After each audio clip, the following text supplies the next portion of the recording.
One man's now charged for his role in last year's 4th of July shooting in Rosa Parks Circle. This man, 20-year-old Devontae Collier, is charged with assault with intent to do great bodily harm for that shooting. Last year, organizers and police told us that the shooting was random and that downtown is safe. We wanted to know if that's really true. 24 Hour News 8's Danny Carlson joins us now with what she found. Danny?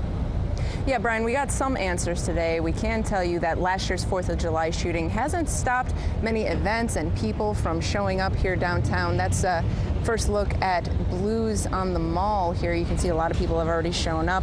Now, that's because event organizers and police both say that's because downtown GR is safe.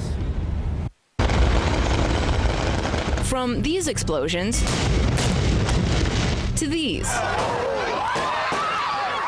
Police told us then, at last year's 4th of July, that the shooting was a fluke. Obviously, we're concerned about this, but I mean, the downtown area is a very safe location. It is somewhere that, we have thousands of visitors come each year for many, many events. Now we know there haven't been any shootings here since that day almost a year ago, but there have been some crimes. This is a busy area.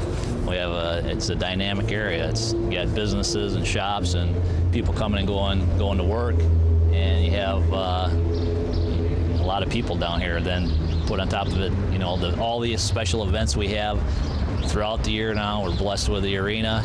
You get thousands of people down here, you're going to have a few incidents. So for this year's 4th, the celebration will be focused at Anabawan Park. Nothing this year at Rosa Parks Circle.